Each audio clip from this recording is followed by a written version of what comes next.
Welcome to week 5 of Ascendance of a Bookworm, Honzuki no Gikokujo. I'm still calling it week 5, even though we missed the first 3 weeks of this.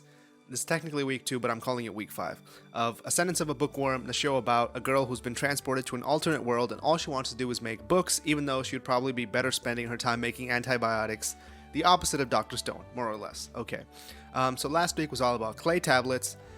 She basically went down to the stream. It took her almost like 6 months to build up the strength to even go down to the stream in the forest, to be able to gather the clay in order to make the clay tablets, and she basically just wrote down some stuff, and it got immediately ruined by the other kids who have no idea what they're doing or why they're doing that, and she explodes in like this fit of like frustration and just complete sadness that she put in all this work to make these tablets and they got immediately destroyed, and the other kids feel so bad they end up helping her make some more, and they're drying and whatnot. Now how eventually helpful this all is not really specified. Of course, it will be much more useful to her and to us if she was actually able to get her hand on some actual books that she could make.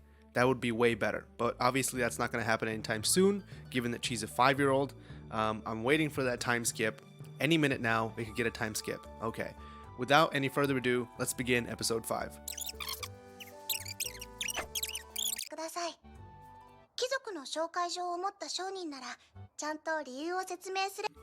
Yo, just her giving instructions to any guard is so cute. She's like 5 years old and she's like telling grown adults what to do. And they just accept it because it sounds like she knows what she's talking about. This world is like apparently very open-minded to being instructed by little kids. I can't help but wonder if at some point we're going to get somebody who doesn't listen to her, and it's going to be like this jarring moment where they get like this confrontation with somebody who just has no interest in listening to anything that she says. I don't want that moment to come anytime soon because I'm very much enjoying her just telling everybody what to do and them listening just because she knows everything for whatever reason.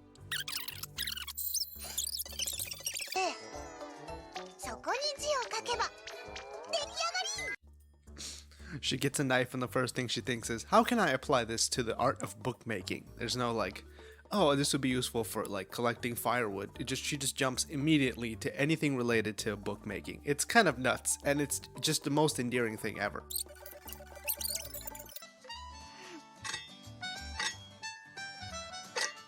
This is very convincing sound design. It sounds very much like a knife scraping against something. Especially if it's a really big knife, it makes that like hollow sonorous sound from inside the metal too. Really good sound design for like a children's show type deal.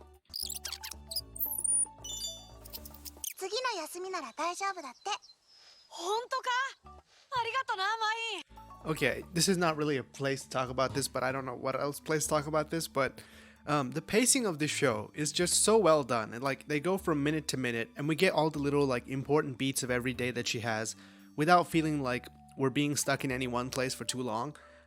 And it's not like so fast as if we're just skipping to the good parts, aka the bookmaking bits or the like sciencey bits, which I think Dr. Stone is a little bit guilty of. As you can note, I've kind of soured on Dr. Stone since I stopped watching it to some extent.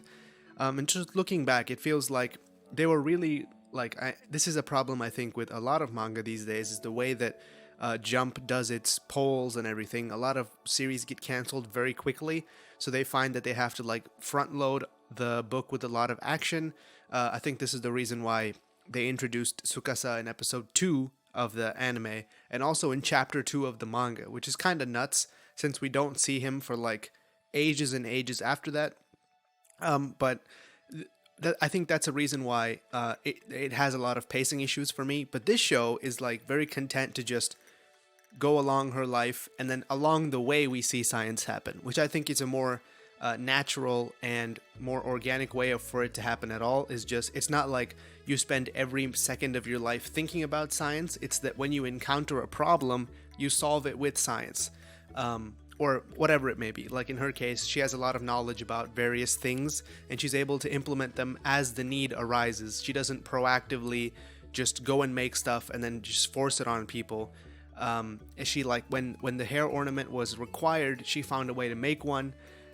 She made this special treat for Turi's baptism dinner. It looked like cereal to me, but I don't know exactly what it is. So I think it's really cool that Mine is like able to work in her world in an organic fashion and doesn't seem like she's come from somewhere else, because that's kind of important to her identity. Is she doesn't want to make it look like she like knows all this stuff already and she's just like rolling off rapid fire solutions one after another, because that could seriously like hinder her ability to work in this world for a long-term period of time. She could be like captured or something. Like there's probably some mythology surrounding witches in this world, so you want to avoid that if at all possible.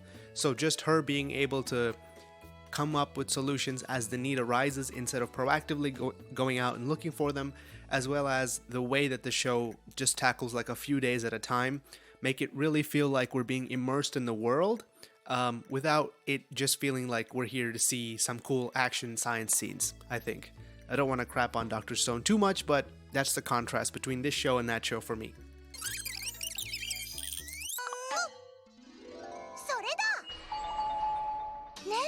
Ooh, is it like a charcoal pencil? I don't know. I'm not like very well versed with stationery, but I feel like a lot of people have told me about these charcoal pencils that they used to draw stuff with.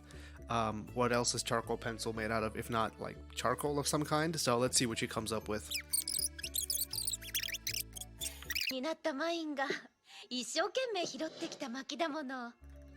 You can't even blame her mom for that. Like, there's no way she could have known these were wood tablets used for writing. And she probably should have told her mom, but then her mom would have been like, where's the firewood? She could have asked Lutz to be like, hey, can you get me some extra firewood so I can like give my mom some firewood that she needs, but also have these wooden tablets for my own experiments and stuff. It seems like one of the like reoccurring problems is the people around her don't understand what she's trying to do, because 2 episodes in a row now we've seen her trying to make clay tablets but kid stomped all over them immediately, like without even a moment of like satisfaction. And as soon as she brings the wooden tablets home, they immediately get used to burnt, like they get burnt, basically, the stuff that she spent days and days making.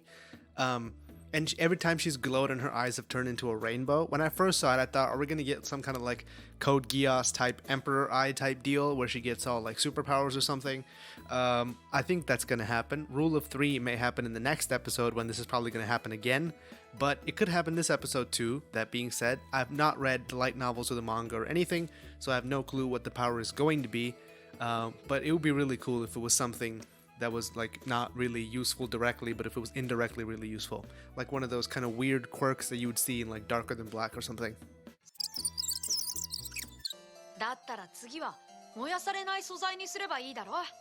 You know, someone give this kid an Oscar or something. Like he just got told that, hey, I've been sick for months, finally managed to make these wooden tablets and my mom just burnt them. And his response isn't like, well, you know, his response is like, what? Well, next time we'll just make it out of something that doesn't burn. Look at this kid's cute, enthusiastic face. So we all need a Lutz in our life to like help us out with everything.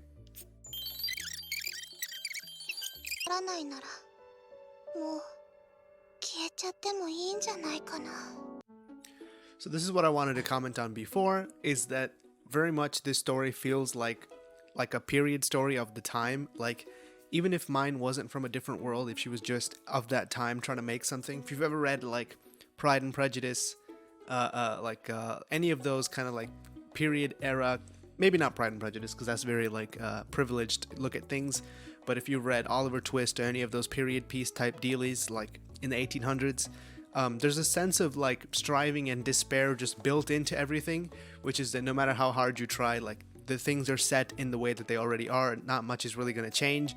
And it feels like mine is also getting that like Victorian malaise, as it were, when she's lying in this bed after her efforts have been destroyed for the second time. I just think it's really cool that the show's able to capture this tone, which I think directly comes from the source material. I don't think the show would have been able to add this by itself. But it's really cool that they're able to capture this tone while at the same time also having this like side story of her making these books and everything, because the main story is that she's in a different place and time that she has no relation to or connection to, and not really much knowledge of directly. The only knowledge that she has of the time and place is of her own knowledge from her own world's history, which may not entirely apply to this new world, but she's somehow able to make it work.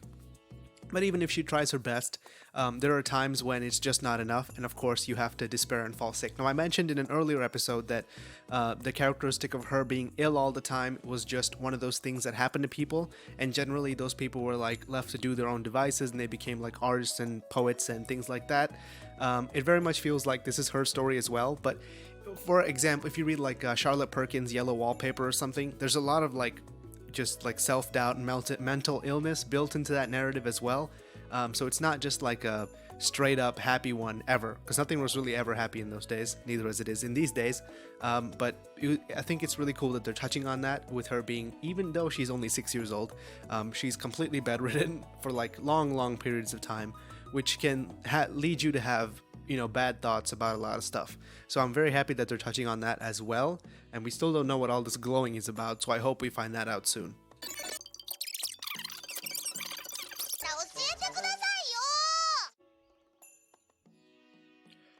Whew. So that was Ascendance of a Bookworm episode 5, and things are going as good as ever. Like I've mentioned before in this episode, the pacing is so well done that I really feel like you could watch this one episode a week just for like years and years of your life, and it would play out in almost real time, because each episode seems to represent like a week or a few weeks of events happening in her world. And she seems not really content with the pace that things are going, so you can probably relate to that in your own life when you're not really content at the way things are going. I think it's just like a wonderful show to just have and to watch. It's kind of like you're just consuming it as like a side thing. It's not really your main focus in any like real fashion. Like it's not something you have to really commit to and like really dive deep into, because it's so like well done that you can just absorb everything it has to give you without worrying too much about where it's going to go next or what's going to happen next. Like I feel like a lot of the discussion is around shows these days. For example, the new Watchmen series that came out, I've watched the first 2 episodes of it, but I feel like a lot of the discussion about it has been like, where is it going to go next, or what's it going to do, or why did it do the things that it did. But with this show, it just makes sense why it's doing the things that it does, because it's very personality based and character based. And we're not really too worried about what's going to happen next, because the pace of it isn't breakneck. We're not heading towards some cliff which we have to see coming, otherwise we'll be caught off guard by it. We're just going to like keep going at this steady pace, because mine is always going to be determined to do what she wants to do the most, which is make books. And in that sense, I think the show is just perfect for like watching on a weekly type deal instead of watching it all in one go, because there's no like, it's not like Breaking Bad. There's not some grand conclusion, some Shakespearean tragic ending or anything like that. You're just going towards like, you're going to build up, one day you'll be level 2, the next day you'll be level 2.5. And I think that's a very satisfying watch in that sense. I'm looking very much forward to having this in my Wednesdays for months and months to come. So that being said, this was a great episode. Continuing forward when she makes more and more books that will eventually get trampled or burned or otherwise destroyed by the people that she cares about, and then get frustrated and lie down in bed. That's a feeling I think we can all relate to. So in that sense, what a great way to watch a show. Anyway, that's it for episode 5 of Ascendance of a Bookworm. Thank you for watching. Like, comment, subscribe, all that good stuff, and I'll see you in the next episode.